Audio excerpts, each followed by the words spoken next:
Brian Kelly is entering his second year as the LSU head football coach after a very successful debut, winning 10 games, winning the SEC West. Coach, thanks so much for the time. My pleasure. Good to be with you. Good to see you. They talk about bowl games, the importance of bowl games. From my perspective, it seemed like you winning that bowl game and winning it in the fashion you did just kind of sent the offseason into a whole different energy than, say, hey, if the last game was the SEC championship. Yeah, I mean, look, you get to the SEC championship, you play a team like Georgia. They won the national championship. I think there were some good things that you can take from them, but you always want to end the season on a victory. And the way we played, I thought we played fast. I thought we played loose. I thought we played with great confidence. That's something to build off in the offseason, no doubt. Jayden Daniels is now out in front, kind of as the face of the team. A year ago at this time, you still had Miles Brennan here, who was kind of the veteran presence on the team. We didn't know much about Jayden. Now, no doubt he's the starter going into the year. What about Jayden from that end of things? Well, certainly as we've gone through a season, right, he knows the SEC, he knows the competition, he knows what to expect, and he understands his football team and the weapons around him and how important it is to get them the football. And I think that that's probably what he learned during the season is that he's got to get these guys the ball down the field, let them make plays. They're capable of big plays. We saw that even in the spring game. And that's where we get to year two, and I think the recognition of who are the guys around you that you got to get the football to, and I think that that's the development of a quarterback. He's put on 10 pounds. He definitely looks bigger and stronger. Yeah. He threw 17 touchdowns. He ran for 11. Touchdowns count the same, right? Whether you run or no doubt, no doubt.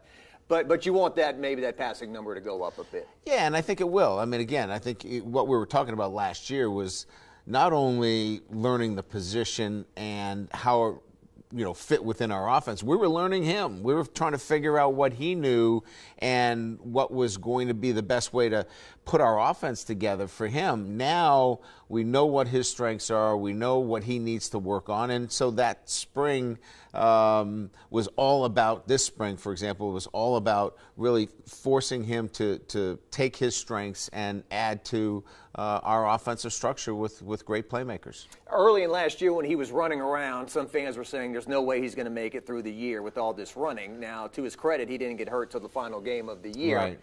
But you don't want to take those things away. You don't beat Alabama without his legs last year. That's right. So you want him to still do those things, but be smart in his choices. No doubt, no doubt. And again, I think that, you mentioned, right, 17 passing touchdowns, 11 rushing touchdowns. You'd like to see the passing touchdowns get up into the high 20s. And then if you still have the threat of a quarterback that can run, that's where, obviously, great things start to happen in your offense. You boomerang your way back to Orlando for a season opener against Florida State. It would be much different this time around. Last year, you guys, neither of you were ranked going into the game. This year, you'll probably both be in the top 10. They're calling this the biggest non-conference game of the year in 2023. That kind of opener has got to, I would think, just create a lot of excitement with you and the team heading into the summer. Yeah, they know what to expect. I mean, they're going to play a top 10 team. And so there's something about getting everybody's attention in June, July, and August when you know it's Florida State and a team that beat you last year. So we'll have everybody's attention. Now, we're going to have to play well that day. But, yeah, it's a great way to open the season. A lot of excitement will be focused on that game. But, look, it's not going to define who we are in week one, but it certainly will be a huge piece to the trajectory of a football season when you beat a team like Florida State. When you were in Orlando, Maason Smith was there. He spoke at the pep rally. He was doing everything he could with the team. Mm-hmm. He was helping Quincy Wiggins and the other guys warm up. The other day we talked to him. He knew the date off the top of his head, September 3rd, 2023. We play Florida State. This is the kind of leader that you want. Everyone's rooting for his comeback this year. No doubt. I mean, and he's matured so much both on and off the field. I mean, anytime you have an injury, it's devastating. But I think once he got past the injury itself, he's taken it to a new level in terms of his maturity and how he handles himself, being a great teammate, doing all the little things that's necessary to be, one of the best players in the country. And it's been nice to see his maturity. I spaced out the Garrett Nussmeier question. So Garrett's there to back up Jayden. he does bring some electric stuff to the table. What did you see out of the last 2 games of the year? I know in the past you said, I don't like to play 2 quarterbacks, but will you perhaps play 2 quarterbacks? No, I don't think we're intending to play 2 quarterbacks, but I will say this. Garrett Nussmeier is not a number 2. He's a starter. I mean, he can play for anybody in the SEC, including LSU, but you can only play 1. And so as we go into the season, we're going to continue to work him with the ones, have him ready to go. And if he's got to step in at any time, we've got a number 1 that's going in there to play. But to split them up and play both quarterbacks, that's not the intention going into the season. It's play 1 quarterback, and really that's how we like to do it. But we're going to give him a chance to keep working with the ones. Look, here's the reality of it. Jayden had a really good spring because Nussmeier pushed him. And Nuss, if he continues to go and Jayden decides to take the summer off and, do an NIL tour and not work at it, well, he's not going to have to worry. He's going to be the starting quarterback. I don't see that happening. That's kind of tongue-in-cheek, but that's where we're at with these 2 quarterbacks. They're both outstanding. Yeah, and from Nuss's perspective, I don't know if you pitch it to him, hey, no matter what happens this year, this could be your show for 2 years after that. No doubt. I mean, and that's the difference here. Here's a guy with 3 seasons of competition left, and I think we all know what happened with Joe Burrow. First year, just okay, but second year, he's a first-round draft pick. Nuss is ahead of that curve. I mean, he can come in and be dynamic. We saw that in the SEC championship game. So, his future is really bright, and we're glad it's here at LSU. I think it was 6 touchdowns after 9 games Burrow had in 2018. Yeah, and he picked it up since then. Significantly. When you look at offensive linemen like Emery Jones and Will Campbell and their maturity at this point and the fact that they could play here another 2 years and really also be faces of the program and guys you point to, just well ahead of their years. Well, it turned an offensive line where, if we were sitting here last year, Jacques, we would be talking about who are your 5 starters, right? I mean, we had no idea really who they were. It was kind of, who's playing center, who's going to play guard, who's going to play tackle. It was kind of a who's who. Now when you put 2 freshmen and you start them in the SEC, they are now clearly in a position to add the kind of continuity, consistency on your offensive line. That changes everything. And now it's a matter of, you've got a guy like Turner and Martinez who've played a lot of center for you. So now there's some continuity and consistency there. You've got Frazier and Dellinger. Now you've got consistency and continuity there. This is a whole different offensive line than it was last year. Now it's about building depth on this offensive line. Once we get some depth to this line, this is a real legitimate force on this offense. I saw Bo Bordelon the other day at the Mikeys. Yeah. I shook his hand, and I think he almost broke my arm. I mean, just a huge guy. And just another guy that maybe we don't talk about right away, but they're all part of the glue. No doubt. That'll make you a championship team. And he's coming. Like, he's that next wave of really, really good young players that's going to be impacting LSU's offensive line, and it's pretty exciting. Looks like running back by committee again. Yeah. And listen, sometimes when we talk about that and we go, what does that mean? I think each one of them has a unique skill set, and I think they've all gotten better. I think Kane, if you watch him in the spring game, which I know you did, he's leaner, he's quicker.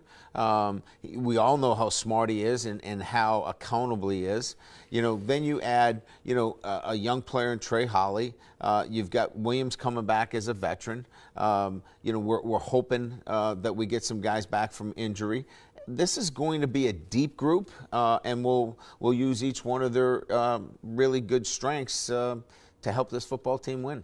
Kane last year seemed like your touchdown guy, like your goal line guy. He would punch it in point A to point B. But talking to him in the spring a little bit, he said, I got some more to show. I got some more shake, and I've got some more ability I'd like to. I agree. I think he's made really good progress, and I think he'll be able to add more to that room.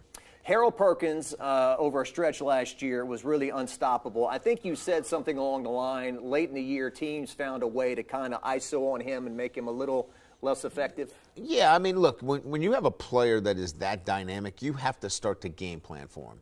You have to find ways to slow him down, and teams did. They started to move their offensive line to him. They chipped him with a tight end. They used the back to him. Look, we now have moved him into a linebacker position where he is responsible for dropping into coverage. He's got gap responsibility. Last year as a true freshman, we really couldn't get him on the field and do all those jobs. We kind of, drew it up in the dirt a little bit. Matt did a great job of getting him in there and impacting games. I think he's going to impact at a higher level this year because you're going to see tackles for a loss. You're going to see a guy that's going to be in coverage and make plays. And on third down, we're going to have some things that are going to make it difficult for you to game plan now for a guy like Harold Perkins. And it's free agency now where, hey, we have a need. Go out and get a guy. Omar Speight steps in, and he's an all-pro, so to speak, that you can plug in right away. Really impressed with him. Came as advertised, mature, physical, leads in the locker room, on the field. And we wanted some strength inside out in this defense, and he gives you that physicality that we're looking for. Obviously, adding a player like that with a Perkins is big for us. But Greg Penn had a great spring for us as well. So we feel like with those three linebackers, this is a really big upgrade for us at that position. Malik Nabers, visited with him the other day. No doubt, I think he's a good kid. He wants to do well. That bowl game, he was incredible. Mm-hmm. And I think you said, look, he's made a couple of bad decisions and whatnot, but he's not going to miss any game time. And obviously the charges were dropped. Yep. Yeah, look, everybody's accountable. Everybody's responsible for the choices that they make. He did not make very good choices, and I don't think anybody's going to be here to dispute that, including him. But in this world that we live in today, those things can cost you, whether it's through NIL or through perception. And he has to build the trust back, and he is every single day. But he had a great spring. He works hard. He does the little things the right way for us. And look, I think like anything else, he knows that he can't make those kinds of mistakes again, and I know he's committed to doing so. Your fans who watched last year said Brian Kelly is way too attention to detail to let what happened on special teams continue into the next year. Now, if a guy drops a punt, is that the special teams coach's fault? Right. Maybe not. But in the SEC championship game, when the ball's laying on the ground and nobody picks it up and Georgia gets a cheap touchdown and you're fighting to hang in there. That's a problem. That's maybe unacceptable. So addressing special teams and making the move there. Yeah, and I think, look, Brian Polian had been with me through, really 4 great years at Notre Dame. So to have an off year here, you don't fire somebody for that, and we didn't. We found a role for him that we thought was more important, and that was our really our general manager's role in an off-field position. So it really helped us in strengthening our staff, and then give us a fresh approach to special teams, a different approach to it. And the different approach was that I wanted our assistant coaches more involved. So now we have our coordinators involved. We have much more of a team approach to getting at special teams, which allows more coaches putting their players that are in their position their position responsibility accountable. And we think we're going to get more out of our players from that perspective. We were spoiled over here. Cole Tracy, Cade York, those guys were 2 of the greatest in LSU history. And Damian Ramos did some good things last year, but the spring seemed like it was a little shaky for you 2 guys. Well, I think they're still growing. These are young kickers. They're not veteran kickers. And they're still going to have their ups and downs. But we both feel they have the skill set. And they're going to have to continue to work through it. I don't think we have a starter yet, but you know, both of these young men are capable of winning games for us. We saw that Ramos had a big kick against Florida that iced the game. So we'll keep working with both of them. They're not finished products, but certainly young enough that we feel like their future is bright. And Aaron Anderson figures to be dynamic in your return game? We expect that. You know, again, I think we've got, you know, some young men back there that are going to get a chance. Kyle Parker, we saw a little bit about him in the spring game, although we weren't live there.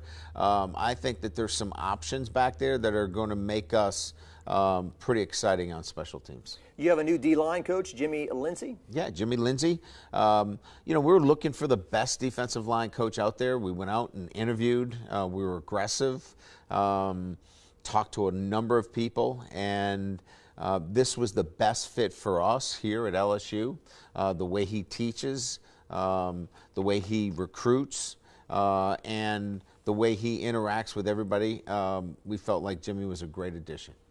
You're going through this cycle again for the second time. You did it 1 year. You got used to, you know, the peanut gallery us on Monday asking you questions and your coach's show on Wednesday. How much more comfortable do you personally feel of, okay, I've done this once around here in Baton Rouge, I'm going to do it again, things are a little more natural? Well, I think I know what the expectations are. You know, put a great product on the field. They've got to be well coached. They've got to be prepared. They've got to play for 4 quarters, and the expectation is to win football games. And so I think I know what our fan base wants. I know what those that follow the team are looking for on a day-to-day basis. And so the questions don't surprise me.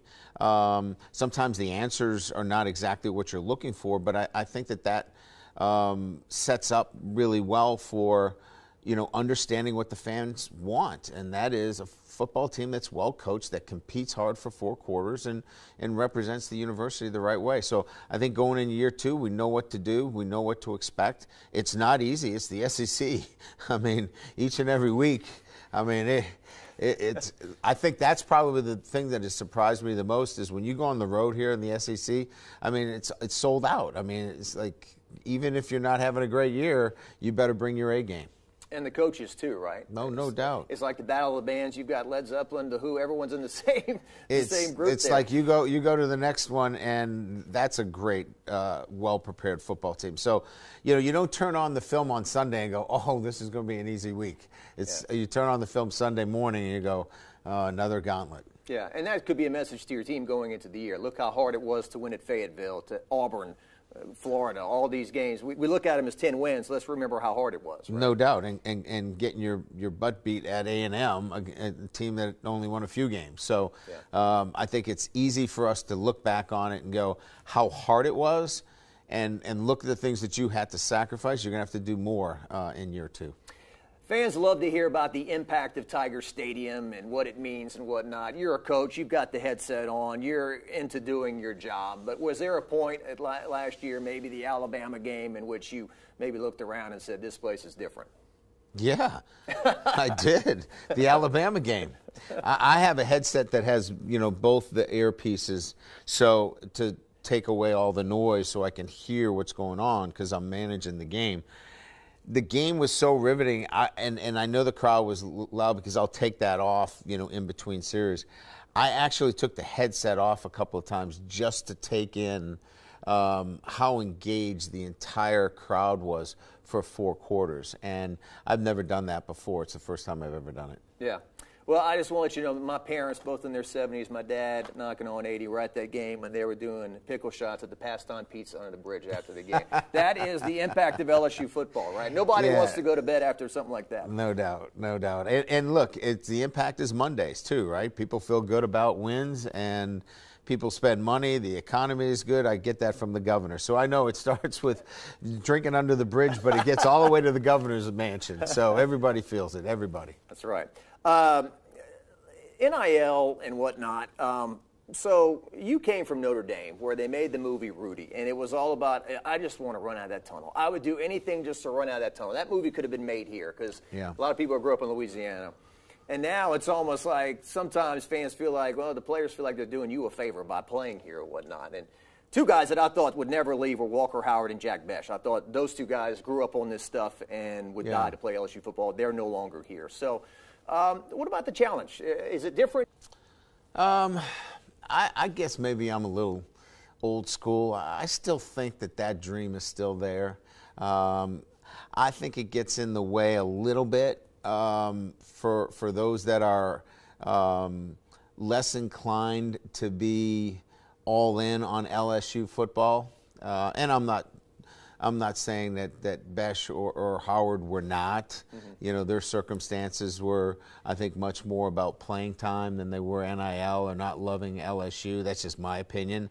But I will say this. I still think in the state of Louisiana, in my time getting around here in high schools, kids still grow up wanting to be a Tiger. And I think the NIL, although it does sometimes cast a little bit of a shadow on what we're doing, I don't think it clouds up the day when it comes to people that want to be Tigers. The NIL, any more you want to share, kind of like, I guess, a blank canvas? Gordon McKernan signed, I think, 15 LSU football players last year. He's been the biggest force in this locally. Yeah, well, Gordon signed a lot of not just football, but basketball and baseball and across the board. And good for Gordon, right? Because, you know, he is an ambassador now of, you know, NIL, but more importantly, goodwill, right, in this community. I mean, he's looked at as a community activist in a positive way, and I think it's great for who he is and what he stands for. But it's more than one individual. Name, image, and likeness is the ability for a young man or a young woman to promote their brand. And the likes of a Gordon and other community leaders have this opportunity that if they see that their business or their individual business can grow, why not? Why not hook up with an LSU athlete? It can only help your brand as well. A few more things. I don't want to get too bogged down in this, but I asked you at the bowl game last year, everyone's saying this is the wild, wild west. No one's regulating it. It's not supposed to be pay-per-play, but it is. I mean, what do you think about the NCAA and who's going to, you know, watch out for this stuff? Well, the NCAA is involved on the edges, right? I think that they've made some statements relative to, you know, what booster involvement can be and certain guidelines relative to, you know, points back through collectives. Let's face it, this is going to require, you know, some form of congressional intervention if we all want to be on the same playing field, because each state now is got different laws. If you look at what's going on in California, that's totally different than what's happening in some of the other states. So, Wild Wild West, I think if you're not aware of your laws and you're not educating the right way and you're not building 501(c)(3)s, then maybe it is a Wild Wild West. But I think there are ways to navigate this until we get some kind of, look, we can't keep going the way we are. This is going to have to come together with either some kind of congressional legislation or something through the conferences. So I think we're in a period of time where we're going to have to navigate this in a manner that allows us to continue to get our programs to grow. And the transfer portal, I visited with Patrick Queen over the weekend. He's doing a camp. He said if it was around, I might have bounced. You know, after 3 years, or actually 2 years, he hadn't started. He didn't start at the beginning of 2019. He's a defensive MVP of the national championship. Yeah, but if you ask Tyrann Matthews, he would have never gone anywhere because he developed grit and persistence by sitting behind others. Right. And so I think it really depends as you look at this transfer portal, you know, why you're leaving. You know, if you're leaving strictly because you haven't played, why haven't you played? You know, there's a reason why. Did you come to the program that allows you an easy access to playing and you're not ready? So I think there are other questions. I'm less concerned with the transfer portal. I'm more concerned with inducements within the transfer portal. If the transfer portal is just about, I want to transfer and go somewhere else because I'm not playing, Those are easy to navigate. Yeah. If I'm leaving the transfer portal because somebody's giving me a boatload of money, that's a problem. And those are the things that we've got to fix. And not because you're sitting here, but I don't agree with the assessment of the coaches can leave, so why can't the players leave? I mean, you coached at different spots for Notre Dame 12 years before you came here, and you proved yourself and you achieved things as opposed to maybe a freshman who got their feelings hurt and then left in 5 minutes or whatever. Yeah, listen, there's no good comment that I can give on this, right? I'm not going to win it. But here's what I would tell you. I am in favor of a young man leaving if he made the wrong choice for a school. It doesn't have the right academics. It's not the right fit for him. But to leave because he hasn't seen the field yet, or, he should be starting because that's what the family tells him or the uncle tells him, we lose that grit. We lose that perseverance that you're going to need in life. And that's where I get a little nervous about the transfer portal. Social media, it has a lot of positives. You can break news immediately. You can reach a lot of people immediately. Some people feel like it's a downfall of the society, that it could create anxiety with players and whatnot. You play a game that guys are supposed to be tough and not get caught up in that kind of thing. But what's your feeling on social media? Yeah, I think it's like anything else. I mean, social media is part of our life today. But when it becomes a distraction, then you can't let what's on social media dictate your thoughts, because your thoughts evoke emotions and your emotions affect your responses. And so if it gets to that level, you can't look at it because it's going to be a distraction. But if you can look at it and let it go, I think it can be a great tool for you. So we have to educate our players on how to look at social media, how it can be a positive thing for them. But if it becomes a distraction, you got to move away from it. Facilities, anything new on that? Certainly our athletic training facility is one that we think is going to be a jewel in the SEC and maybe even the country. We've raised a lot of money there. And we think that is a needed piece. We're under construction right now, and that's about a year away. All right, a couple more things. The Army game. Yeah. Got a friend of mine. Okay, Army. Hopefully that's a team they don't boo when they run into the stadium. First off. Oh, I think the respect that we have for the armed forces will be seen in a game like that. But it's a tricky game, right? Don't they run kind of a quirky offense? Is that hard to get ready for in the middle of the year? Very difficult, and Jeff Monken does a great job. This is a difficult game. I played Navy every year, and playing. Look, they're our most disciplined. They're our best leaders. They don't make mistakes. You got to beat them. They're not going to beat themselves. And so you're playing a team like that that now is much more physical than they've been in the years past. This is not a game that you love putting on your schedule. Scott and I had an interesting conversation about it, but they were already scheduled. We won't be seeing them again in my time here. The Saints drafted Isaiah Foskey. Yes. What can you tell us about him? First of all, an incredible young man. Just character-wise, he is going to be a force in the community, and I think that in itself will really highlight who he is. But as an athlete, one of the best athletes that I've recruited to Notre Dame at that position. He's a defensive end. I think he blocked 3 punts last year, so he's a guy that's going to be on the field in all special teams. And he's a pass rusher. I mean, everybody's looking for guys that can get after the quarterback. He's a guy that's going to be able to get after the quarterback. Okay, this is my last thing. So I looked at your resume last year. This is one thing that stood out to me. At one point, you were a defensive coordinator / head softball coach. Yes, absolutely. Look, when you're in Division II, you have to do multiple things. And so at the time, I was the GA for softball because it was the only way I could get a foot in the door.